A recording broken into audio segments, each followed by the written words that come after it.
Hey, everybody. Welcome back for another one of our weekly one-on-one interview podcasts here at So Does It Matter, a website that is entirely devoted to the menagerie that is California politics. I'm very, very pleased today to have a special guest. Chuck Michel is with us. Is it pronounced Michael or Michelle? Michelle. All right, let's try this again. See, this is exactly what I talked about because we're old friends now. Michelle. Okay, here we go. Hey, everybody. Welcome back for another episode of all right, one more time. Good, you're fucking up. Now I can. All right, I feel better. Here we go. Hey, everybody. Welcome to another episode of our So Does It Matter podcast, our opportunity once a week to do a one-on-one interview with somebody that matters in California politics. Of course, California is a menagerie, and there's no shortage of things to talk about because of the way that politicians run things in Sacramento. We'll talk about that a little bit. But our special guest today is Chuck Michel. Say hi, Chuck. There's Chuck. Chuck is the president of the California Rifle and Pistol Association. I'm going to give him a proper introduction in a moment. But the first thing I wanted to do was ask a favor of all of you that are watching this. I don't know what platform you're watching it on, but if you're over on YouTube, we'd love you to like this and subscribe. If you're on Substack, we'd love you to like it and restack it. No matter where you're watching it, the more that you share it, the more that you not only help us, but as you'll hear today, we're going to be having a conversation about our Second Amendment rights. And the more people that watch this have an opportunity to engage because, all that is necessary for evil to triumph, I think it was Edmund Burke, is for good people to do nothing. So there's going to be a couple of calls to action in this podcast, and those are important. So Chuck, with that, we have a little tradition here where I go on to ChatGPT, and without saying anything else other than I have a podcast, and my special guest is Chuck Michel. Boy.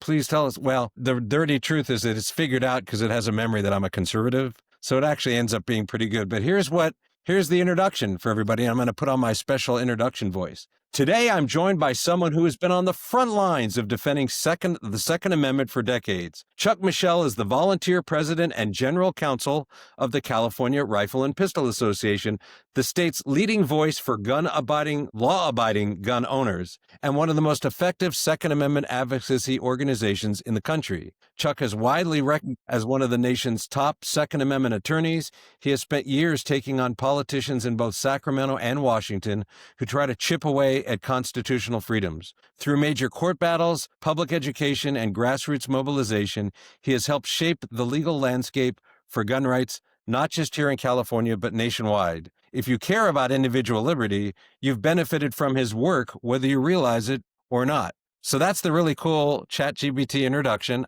I'm going to I may have to put that on my bio on my website. That sounds pretty good. I'm going to I was add just in Jersey trying to get by.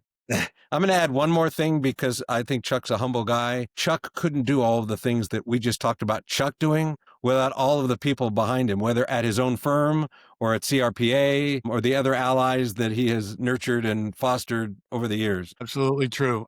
The teams at CRPA and the teams at my law firm, they're fantastic. I mean, they've really stepped up and taken they're all activists. They're all true believers. Well, that's perfect. So Chuck, why don't I know this is hard to believe, but out of the many thousands of people that will watch this, there's probably one who's living under a rock and is currently going, the California Rifle and Pistol Association? What's that? So why don't you take a few minutes and talk about something near and dear to your heart and share with everybody what the CRPA is and what it does? Well, there's a lot to that. CRPA is the oldest civil rights advocacy group in California. It's 150 years old. It was founded, whatever 150 years ago is, and it's celebrating its anniversary this year. It's grown from, there was a lot of clubs. It's like 1875-ish. Thank you. No, I'm sorry, 1800. No, 1800. All right. Well, for a long time. Anyway, a long time. Might be 175 years, and I'm going to be very embarrassed when my staff tells me if I got that wrong. All right. But the point is, it's correct answer in show notes. It's old, and it's come a long, long, long, long way. Most of the groups, when 150 years ago, when a gun group started, it was basically a bunch of guys who wanted to go to the range and practice shooting, and it became just like NRA and every other Second Amendment advocacy group, gun rights owners advocacy group. It's had to get more political as the forces to try and limit or eliminate the Second Amendment and hunting and target shooting and self-defense handguns and civilian ownership of handguns and long guns, that political motive, that political movement has grown, and we've had to fight back. And so CRPA, just like a lot of the other groups like NRA and the others, became more politically active in the late 60s, early 70s, and started to push back against some of these gun control laws that they were trying to push down our throats. We were successful for quite a while, but in California, the Democrats have basically taken over the legislature about 20 years ago. We suffered that, and then they ran through a time where they could pass pretty much anything they wanted to. So for 20, 30 years, CRPA and NRA worked together, pushing back against all these local ordinance that would restrict gun rights, state laws, hunting restrictions, all these different things. And we've grown into the role. We now have a legislative advocate that's up in Sacramento full time. That's Rick He used to France. work with, he is still working with the gun owners of California. That was Sam Paredes, who unfortunately we lost recently. He's a brother in arm. I miss him dearly. Now Rob Olson has taken his place, and there's an NRA lobbyist up there too, part of the time. So we're pushing back in Sacramento. That program has grown tremendously. We've become much more influential and much more effective because the CRPA has created chapters. About 6 years ago, we created the chapter program. We now have 50 chapters throughout the state, local chapters, people who get involved in the local elections. Some politician once said all politics is local, and that's true. That's why you get a lot of Democratic candidates. They start in local office and then they pick a fight with the NRA or the CRPA because they want to build that name recognition, because a lot of people don't know who these politicians are and they're voting based on some familiarity with the name. Anyway, so there's the legislative program there. There's hunting and conservation advocacy. There's training. There's juniors development programs. There's women's shooters programs. There's a lot of safety training. And there's the litigation side along with all the other operations side. So there's And back office we're gonna operations. we'll talk more on the litigation side in just a little bit because that's one of the calls to the action that we're going to be asking our folks to help with. But But CRPA has, they have, like any business, they have a back office operations, the admin side, and then they have the front office programs, which I just kind of ran through.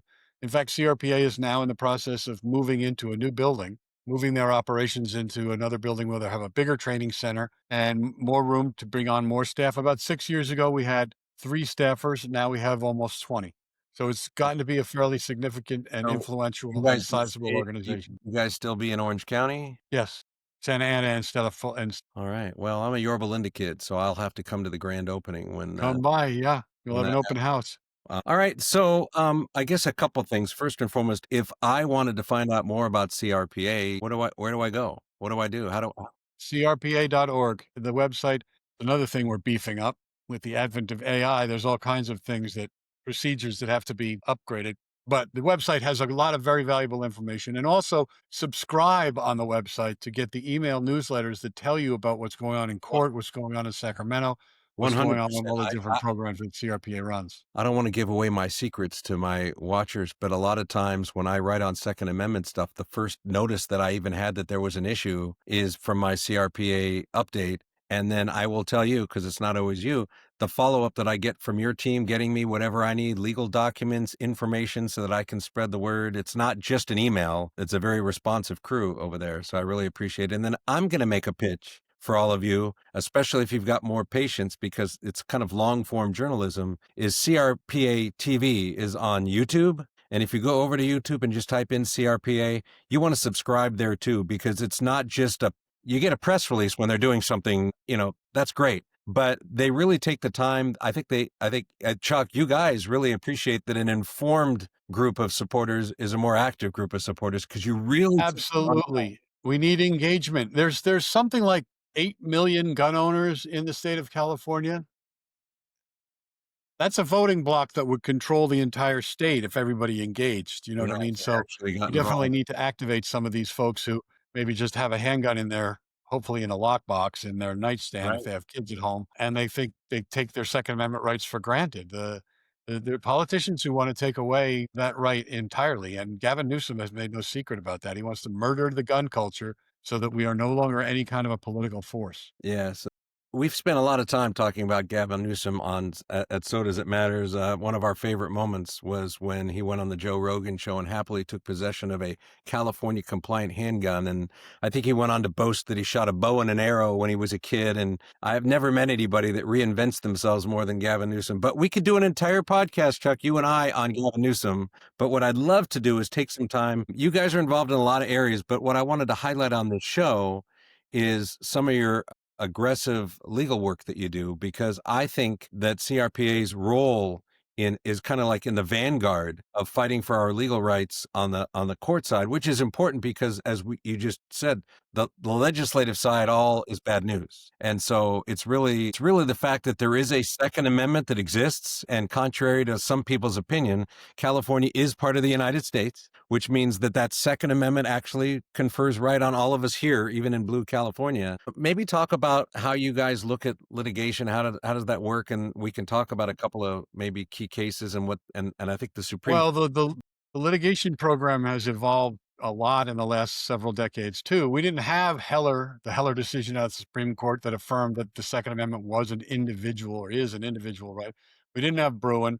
We didn't have McDonald. We didn't have any Supreme Court precedent other than Miller and Cruikshank and Presser, these cases from the 1800s that scholars were arguing about what they meant. So we really didn't have the hammer of the Second Amendment until until Heller came down in 2000. When was that? 2008. And so we get to use legal arguments like due process, preemption, equal protection. And we had some pretty good successes with those. We stopped San Francisco from banning handguns, civilian possession of handguns entirely. They tried that twice. We beat them twice. And there were a number of other laws. Unfortunately, we were not able to stop the so-called assault weapon law, but we certainly put some dents in it. Right. This is before Heller. And now that we have Heller, there's been a whole new round of Second Amendment litigation. It's revived because the Second Amendment itself has been legally revived by the Supreme Court. But then we had like 12 years of dormancy when the lower courts twisted Heller and tried to make it mean something that it never said. Finally, Bruin came down and really straightened some of those things out. But yeah, really kind of trying to do the same thing with that. It's really kind of interesting, this dynamic where you get these rulings from the Supreme Court, but it doesn't change the fact that there are so many federal judges around the country who have been appointed by liberal presidents and confirmed by liberal senates who literally are probably seething at the decisions, and they're actively looking for ways to minimize them, change them, interpret them in ways that are contortionist. So, and then that one federal court judge can bollocks things up for years, which is their intent. So I really admire the patience. I mean, sometimes litigation is about the long game, and it's frustrating because we all want immediate relief. But the fun part is you've got some cases you've been working on for years, so the long game is come to fruition now. It would be really, I think, useful for our folks to understand the Bruin decision, because you'll tell me if I'm phrasing this wrong because I'm not an attorney, but it creates kind of the jurisprudence, the framework by which gun laws are now evaluated. And that was such a big change. And I know I risk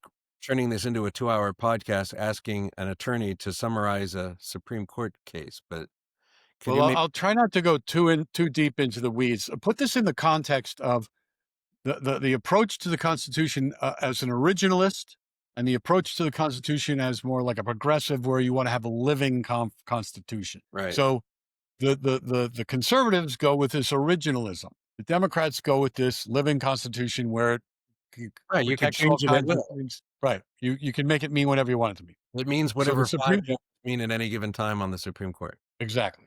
So the Supreme Court is focused on originalism, not just in the Second Amendment context, but in most of the cases that they're deciding.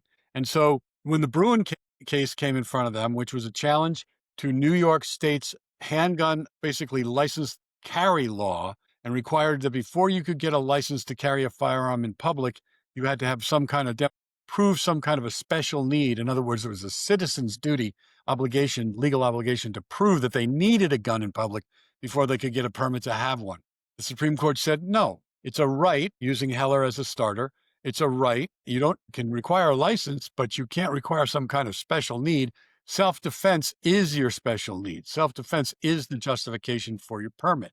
So that got rid of the whole good cause requirement that California had been using to stop people from getting CCWs, carry a concealed weapon permits for years. But what Bruin said was the test that you use to determine whether a law is unconstitutional under the Second Amendment is you ask first whether the conduct or the hardware that's the law that's being challenged is covered by the right to keep and bear arms. And almost everything is. Any bearable arm and any device that might be used for defense, carried for offense or defense, is an arm. And not only that, ancillary conduct like going to the range, getting your gun fixed, buying your gun, that's all protected by the Second Amendment, the language of the Second Amendment too. So that step one is supposed to be a very easy test. Does this law, a semi-auto ban, implicate the language of the keep and bear arms? Of course it does. The second test is, the second step, I should say, there's only one test, is whether or not there's some kind of a historical law that indicates that the founding fathers at the time, this is where we get into originalism, what was the original intent of the founding fathers when they wrote the Second Amendment? Is there some kind of a law from back in 1791 that would indicate that the modern law would have been tolerated by the founding fathers? If there is, then the modern law can pass Second Amendment constitutional muster. But if there is no historical analog law, then the current law is a Second Amendment violation. Now, that in practice, that two-step process has been completely bastardized by lower courts who don't want to strike down gun control laws. They're biased against gun owners and guns, and they're in favor of more government power, perhaps. There's variations on their internal thinking and the subject nature of their biases. But the point is, they'll twist the law and they'll twist the facts of the Bruin decision in order to uphold a gun control law. And that's what we're fighting on now. That's why the next case that comes out of the Supreme Court is going to be so important, because they've now seen the games that the lower courts are playing, and hopefully they're going to put a stop to them. You brought up the Supreme Court. I've read and watched on CRPA TV about how there's a couple of gun cases coming up in this next session for the Supreme Court. One in particular is of interest to me. I mean, they're both of interest, and isn't it often the case that there's no gun case? Like they don't take up any cases on the Second Amendment? That's happened, right? So for several years it did. For like 12 years after Heller, before Bruin. Right. So maybe it's worth a couple minutes to give our readers a primer on what's going to be what cases have been taken up to the Supreme Court. Well, okay. So the most recent one, the last year or the year before, was Rahimi. And, the old saying, bad facts make bad law, comes true more often than we'd like. This was a guy who had been found to be a danger to others, and he was challenging the fact that he was not allowed to possess firearms. Remember, the gun control lobby does three things. Generally speaking, they have three kinds of laws: ban bad guns, ban bad people, and ban guns in as many places as they possibly can. So you want to ban guns, you want to ban people from having guns, and you want to stop people from being able to possess guns in as many places as possible. That's how they limit the entire right. Works. I have a CCW, and on any given day, if I'm not sure I'm going to a restaurant that has a bar in it, I gotta think about whether to carry. Right? It's terrible. Exactly. That's the whole sensitive basis. Huh? Never mind that there's nobody working that bar until the evening. Right. I mean, that's all part of harassment. That they're just trying to make it so that people don't bother getting a CCW because it's too hard, takes too long, costs too much, or it's not worth enough if you finally get one. So we want to encourage everyone. We are fighting tooth and nail with every jurisdiction that slow rolls CCWs and charges too much for CCWs. We just settled with the LA County Sheriff. We're now suing Santa Clara. We've got out-of-state permitting is now allowed in California. You can live in another state and get a permit here. So we're having some tremendous wins. But the battle right now really is about CCW. It might be easier to get a permit if you're from here, if you're from out of state, than it is to get a permit if you're here. There is some ironic results coming out of that. And hopefully that's going to change, because we're working with the DOJ, Cal DOJ, to change things in Sacramento. But the US DOJ has now parachuted in to the LA County Sheriff case, and they will be chasing them to get even more concessions. But they're going to have to speed up the process and not charge so much to get a permit. Anyway, the point is, all these cases, there's now 29 cases that have asked the Supreme Court to hear their case. Places, people, and guns cases are all lined up there. There's two that the Supreme Court has taken this year. One is the Walford case out of Hawaii, which the Hawaii Supreme Court upheld this goes back to sensitive places. They upheld a law that said, before you can take a gun into a private business or into private property, the owner has to post a sign that says guns allowed, as opposed to the flip side Yes, of it that is. in Texas, for example, where if they don't want you to bring a gun, they put a no guns allowed sign. You can do that in private property. That's not government action. Yeah, that's crazy. So that's the Walford case. So the Supreme Court is going to decide whether or not you can actually require people to say, yes, guns are allowed before they can bring a gun into private Yeah, property. That's especially called the because vampire rule. yeah, there's different kinds of public places, right? You know, what the public place that is, you're going into my backyard is a lot different than the public place of I own a local mall and it's Right. privately owned, but people Your go, backyard is probably a private place, but this gets into other distinctions, whether it's fenced, whether there's common access. But the difference between a public place and a private place is actually not as simple as you might think. But they're talking about mostly private businesses.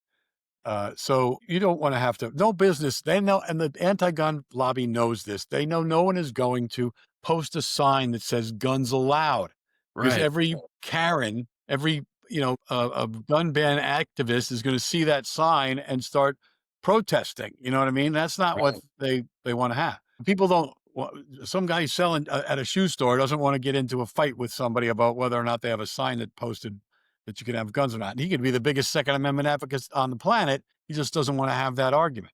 The other case is about a drug user who was convicted for possessing a firearm because he used drugs. And the question is, and that one is going to be under what circumstances can drug use, including cannabis, marijuana, become a factor that prohibits someone from that makes someone lose their Second Amendment rights. That's another case with bad facts that might make bad law. So we've asked the court to take another cannabis case, which is much cleaner, the Harris case, much cleaner. It's a guy who had a gun stolen. When he was asked about the stolen gun so they could try and recover it, they asked him if he smoked marijuana. He said yes. So they arrested him for possession of a firearm as a cannabis smoker. right. So that's a much more sympathetic case, and we should get a better result. But so there's only two cases that have been taken so far. And frankly, unfortunately, I think what the state of Hawaii is going to do is play the same game that the state of New York did the first time around on the challenge to their refusal to issue licenses They to just carry. And changed that their is they're law. going to repeal the law and try and moot the case so the Supreme Court doesn't get to issue a good Second Amendment case. Well, that would be unfortunate. That starts to get into the legal hocus pocus. So, what I wanted to say here, real quick, is there are a ton of cases. There is a lot going on in a lot of areas having to do with everything from magazine bans to assault weapon bans to CCW issues. I forgot to mention that's the other case, the Duncan case, the magazine case. We've asked the Supreme Court to take that one too. That's a high profile Supreme Court case. Right. So I'm going to point you to the crpa.org website and you can go onto the legal page there and you can get an update there. I'm going to put some stuff below in the show notes on this, but there's a lot going on there. Literally, Chuck and I could do a podcast every day this month and we would not be able to really get into the details of how much is going on here. But CRPA is doing such amazing things. Chuck, this is the part of the program where we, our readers/watchers, get to find out a little bit more about you than just what you do with CRPA. We call it our lightning round. And the objective here is for you to kind of give quick answers. I always laugh whenever I say that to an attorney. So we'll just get going. So, Chuck, what was the last book you read? It was a Jack Reacher novel. All right. I did just, the last book I read through was Illinois Gun Laws. That's what you read when you're going to sleep. Jack That's all right. Reacher's novels are what you read when you want to stay awake for a while. And then, Yeah, okay. What's the last film you've watched? And you can include something you streamed on TV or whatever. well, I just watched the Death by Lightning on I think it's Netflix, the James Garfield presidential story about his election and assassination. And Yeah. that was fascinating. A lot of unknown things about how that guy became president and who his vice president was, and the political game back then with New York running the power show and all the Right. games that So they it's played in the election. recommended watching. That actually leads into the next one, which is if you were to look back at our country and the history of our presidents, not including the current one, who's your favorite president of all time? And I know that's a hard question because there's a few that stand out, but Well, I mean, George Washington, but Ronald Reagan is the guy who really kind of ushered in the concept that he publicly really started pushing the government isn't the solution, government is the problem mentality. And right. that's kind of where I'm coming from. Government could mess up anything. Well, They're uh, not really competent at running anything. Although Trump is doing a good job as a businessman. Well, I found before I caveated the no Trump answer, everyone likes to say Trump, but we are fortunate to live in a time where we got to live through the Reagan presidency. It's not like you're drawing upon some historical figure from the early 1800s. Right. So, all right, least favorite president of all time. This is where it gets more. Biden, Biden, and I mean, I So, can't even think of a close second. I mean, there are probably some in history that are as bad as he was. I'm just not that brushed up on them. But Biden is fresh in my memory, and that was a goat rope if there ever was one from A to Z. all right, we're going to move to world leaders that you respect, and again, we're going to put Trump off to the side. Well, you took him off. He's the clear winner right now. I know, but we're trying to. This show isn't very much fun if everybody just says Donald Trump, right? I don't know. I can't think of one who, at one point, I might have said Netanyahu, but he's got a lot of baggage that has kind of diminished my opinion of him a little bit. We get the president of Italy gets a lot of praise. We hear her name a lot. The guy from Argentina. How about him? There's Millie, a, yeah, huh? we'll take him. That works. Okay, so this one's easier. Name a current world leader who you despise the most, and that should be easier for you. Probably Putin, All right, so Putin, I think, has been our or most maybe the Chinese. president. Although Putin is just it's got to be Putin. Putin takes the cake. Yeah, all right. Well, I mean, there's some Muslim terrorist leaders that are, right. I get it. plotting against the death to America thing, but Putin is just. You mean Putin's meteoric rise from KGB agent to worth about $10 billion didn't happen through the Democratic Republic process?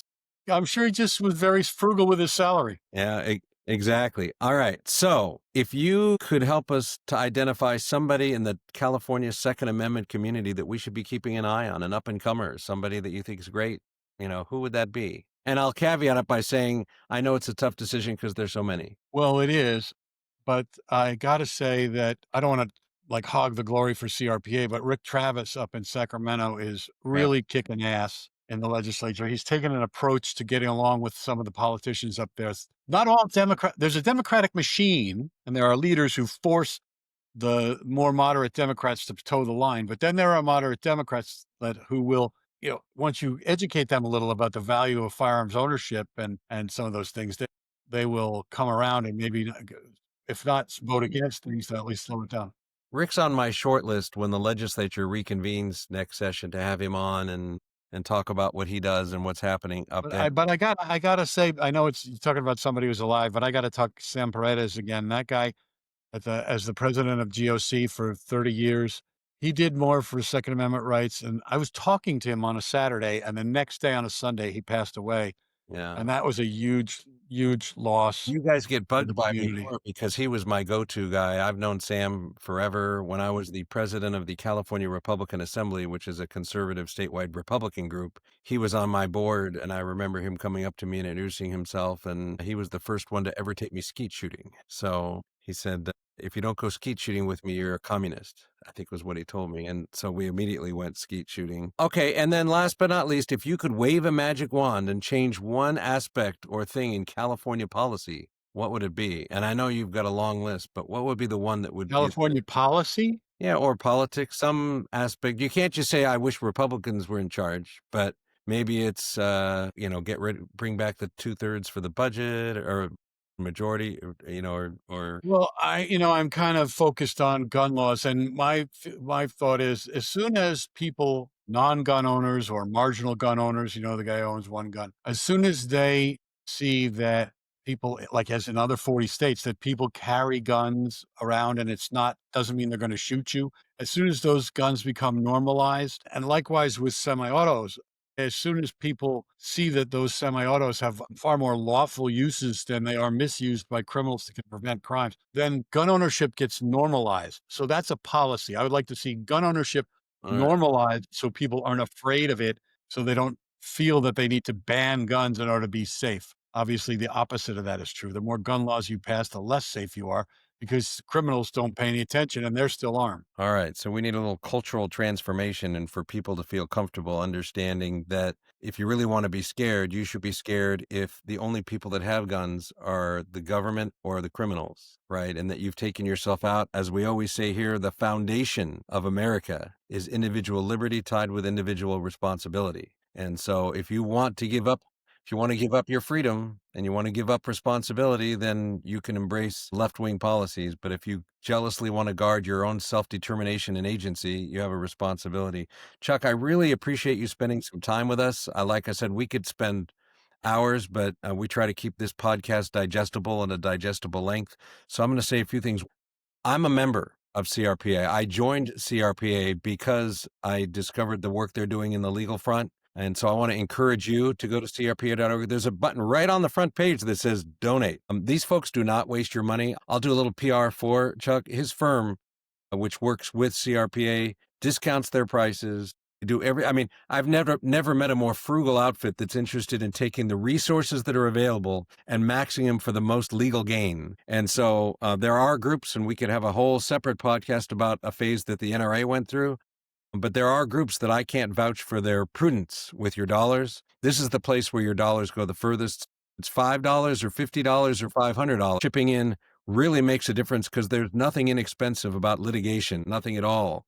So I would We encourage. give very generous nonprofit rates, far less than market rates, and Right. we're watched by a finance committee, audit committee, treasurer. So I do most of my work for free. I'm an activist, not just an advocate. Right. And so I would also encourage you to join. It's the same thing. By the way, if you give them a big donation and then say, I'm sure my membership's included, it will be. Anyways. And by the way, if folks are nervous about putting your name down, first of all, we would never give away our donor list, but we have a lot of members named Fido. Well, So, there you go. sign up your dog. We don't care. You'll get the magazine and dog will let you read it. Chuck, we're going to put in the show notes below the link for joining, the link for CRP, TAB, all that stuff. Thank you very, very much for being generous with your time. And Thank you for having me and helping us get the word out. It's critical, as we said earlier, for people to be informed, and this is one way, but folks need to stay on top of all the social media outlets, all the platforms that CRPA has to stay in the loop and keep hope alive here. We are going to win. We're winning battles. We haven't won the war yet. It's a national battle. CRPA is active in other states where we're doing amicus briefs when there's a semi-auto ban in another state. We don't want bad precedent from another state, so we are fighting everywhere across the country where it could affect us positively or negatively here in California. So stay plugged in, and you'll appreciate what we're doing. We're making history. We're making Second Amendment history. So if you keep informed and throw a little money in it, you'll be a part of that history.